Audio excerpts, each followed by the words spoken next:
Good morning. Today we'll discuss about equipment that is used for freezing. For the different freezing purpose, different freezers can be used. We will discuss today about that different equipment that is used for freezing. So what are the different factors for selection of freezing equipment? First one is the freezing rate of freezing that is required. Then about the food, size, shape and packaging requirements of the food. Then about the operation, whether it is batch or continuous, depending upon the scale of production and number of product types. So based on different these factors, we can select different freezing equipment.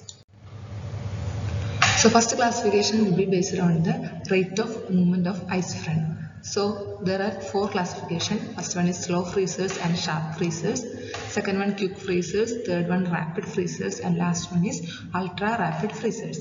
So slow freezers and sharp freezers means the rate will be too less, that is 0.2 centimeter per hour. Examples are cold stores. And for quick freezers, the rate of movement will be 0.5 to 3 centimeter per hour. And the examples are air blast freezers and plate freezers. Rapid freezers means the movement will be somewhat speed. So 5 to 10 centimeter per hour. Example is fluidized bed freezers. And ultra rapid means it is the maximum rate of movement will be there. That is 10 to 100 centimeter per hour. And example is cryogenic freezers. So these are the classification based on rate of movement of ice frame. And other classification is cooled air freezers, cooled liquid freezers, cooled surface freezers and cryogenic freezers. So in these classification include cooled air freezers, there are chest freezer, air blast freezer, fluidized bed freezer, belt freezer and tunnel freezer. In cooled liquid there is immersion freezers. Then cooled surface freezers includes plate freezers, scrap surface freezers and contact freezers.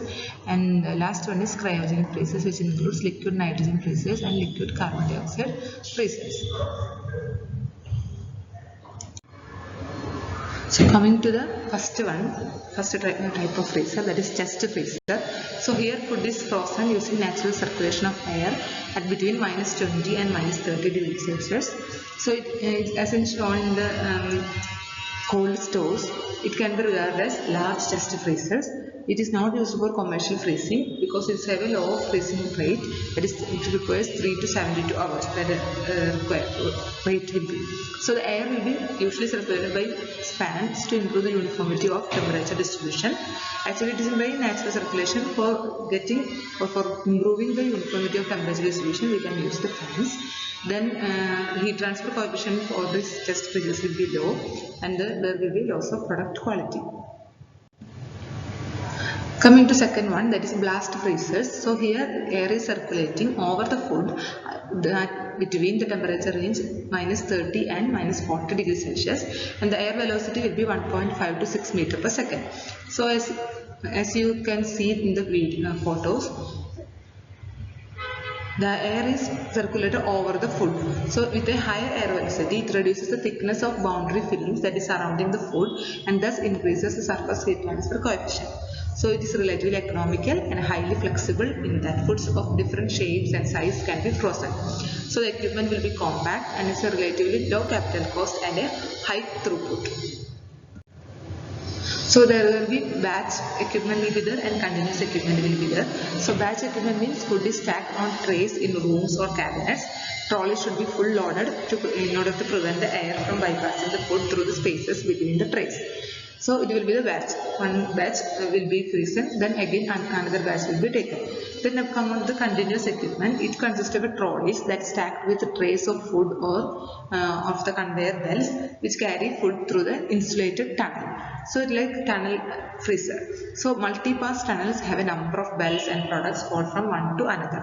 So from the first freezer it will come into the from the first belt it will be passed to the next belt, like that. It will be the multi-pass tunnels will be there, and airflow may be co-current, counter-current, or it will be cross-flow types. So the airflow will be either parallel or perpendicular around the food, and it's ducted to pass evenly over all of the food pieces. Next one is the fluidized bed freezers.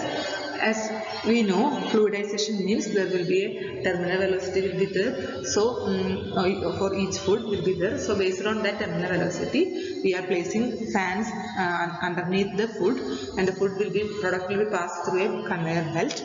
So it is a modified blast freezers, and the temperature range is -25 to -35 degrees Celsius, and the velocity will be 2 to 6 meter per second through a 2 to 13 centimeter bed of the food, which contained on a perforated tray or a conveyor belt. So shape and size of the food pieces determine the thickness of fluidized bed and air velocity needed for the fluidization. So the terminal velocity plays an important role in this fluidized bed freezer, and food comes into greater contact with the air than in the blast freezer. So all the surfaces are frozen simultaneously and uniformly and somewhat faster rate than the test freezers and blast freezers. So that will be the advantages. So it will be higher heat transfer coefficient, and freezing time will be shorter, then higher production rate and less dehydration of the unpackaged food than the blast freezing. Then equipment needs less frequent defrosting. The disadvantage is restricted to particular foods like peas, strawberries, shrimp, french fried potatoes, etc. We can't use for all the products. So the schematic diagram also given. So here the blowers are given in the underneath, and the belt through the belt the product will be passing, and the cold air will be blowing onto the food from the underneath through these blowers.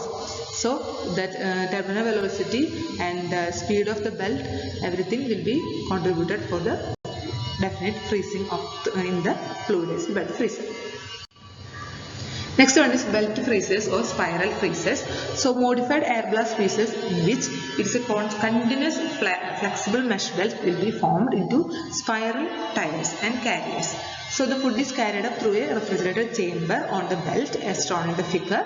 So the cold air or sprays of liquid nitrogen are directed down through the belt stack.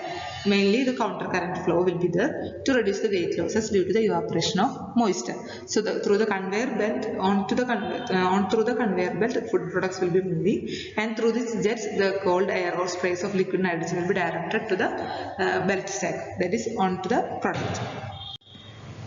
So the advantage will be it is relatively small floor space is required, and having a high capacity, then automatic loading and unloading is possible because the belt will be moving. Then low maintenance and flexibility for the different products can be used, then used for a wide range of products. Coming to immersion freezing. So we are immersing the products in the freezing medium. So the packaged food is passed through a bath of refrigerated media. It can be propylene glycol, brine, glycerol or calcium chloride solution on a submerged mesh conveyor. So here what will happen, the temperature reduction will be fast through the direct heat exchange. So the products will be in contact with the freezing medium. So in contrast with cryogenic freezing, which will be studied later, the liquid remains fluid throughout the freezing operation and a change of state does not occur. So here the fluid, which our freezing medium will be in liquid state only. If it is after freezing also, it won't change to any other state. So here high heat transfer rate will be there, and capital cost also low. Then it used for commercially for concentrated orange juice in laminated polyethylene cans. So we have to fill the juice in the concentrated juice in the laminated polyethylene cans, and what we are doing is we will dip the packaged food in the refrigerated medium. And here also fans will be there, sprays will be there, so for the cooling purpose and all. So next one is the plate freezers. So it is a simple freezer equipment which can be operated for by batch, semi-continuous or continuous, and it can be vertical or horizontal series of hollow plates, and the refrigerator will be pumping through these hollow plates, and it will be at -40 degrees Celsius. It can be mainly used for flat, relatively thin foods like fish fingers, beef burgers, filleted fish like that, and can be placed in a single layer between the plates, and a slight pressure is applied by moving plates to them. So there will be improves contact between the surface of food and plates, and thereby increase the rate of heat transfer. So the food will be in contact with this plate. So the plate will be freeze condition, and the food will be having this heat transfer through conduction. So if packaged food is frozen in this way, the pressure prevents the larger surface of the packs from the bulging. So the disadvantage is very high capital cost and restricts on the shape of food to those which will be flat and relatively thin can be only used for. But advantages are it has having a good economy and space utilization, relatively low operation cost compared to other methods, and little degradation of the product after freezing, then minimum defrosting and higher rates of heat transfer. Next will be scrapped surface freezers. So it can be used mainly for the ice cream industries and all. It is mainly commonly used for ice cream purpose, ice cream industries and all. So it can be used for liquid and semi-solid freezers. So the temperature will be -4 to -7 degrees Celsius when frozen aerated mixture is pumped into the containers and freezing is completed in a hardening room. So it is a fast freezing. Up to 50% of the water is frozen within a few seconds, and for the getting smooth structure, smooth creamy consistency of the product, we are using freezing with very small crystals. So it can be not detectable in the mouth. So we will give a smooth creamy consistency to the product. Like when we are eating ice cream, the consistency having an important for getting good flavor or good structures to our mouth.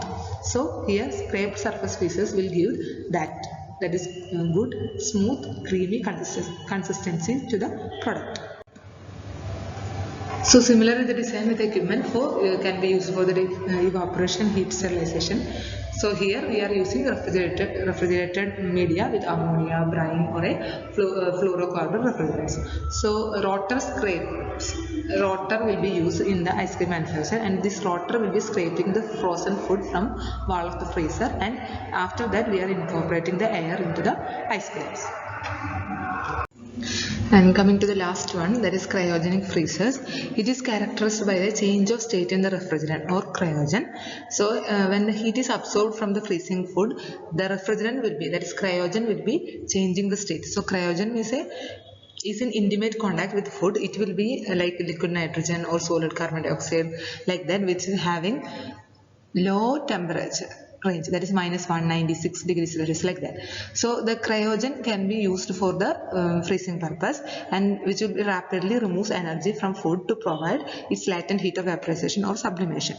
So the high heat transfer coefficients is happening in this cryogenic freezer. So it is a rapid freezing. So the food will be coming from one side, that is through the inlet, and there will be insulated cabinet to the conveyor belt. The food will be traveling, and in that liquid nitrogen, here the cryogen uses liquid nitrogen, so it is passing to the food, and it will be in direct contact with the food, and after that it will be passing, the liquid nitrogen can be recirculated, and the frozen food will be passed out from the insulated cabinet. So the common refrigerants are liquid nitrogen and liquid carbon dioxide. It can be used more in the food industry because it is colorless, odorless, and inert. Then other refrigerants are liquid nitrous oxide, solid carbon dioxide, then Freon 12, that is dichloro-difluoromethane. Then it can be two types, batch type and continuous type. So batch type means it will be immersed in liquid nitrogen for few seconds. In continuous type means it will be liquid nitrogen funnel. So there will be temperature decrease within 15 seconds. So batch means we are immersing for few seconds and we are taking out. Continuous means, as we mentioned last slide, it will be moving continuously. So coming to advantages, there will be fixed rate of heat extraction and the low capital cost for the equipment and smaller weight loss from the dehydration. Then rapid freezing and low power consumption, exclusion of oxygen during freezing, then rapid startup and no defrost time. So disadvantage is high cost of the refrigerant because the cryogen is very costly. So today we discussed about different types of freezers, that is equipment used for freezing purpose. I hope you understand all the different types of freezers. If you have any doubt, you can contact me. Okay, thank you.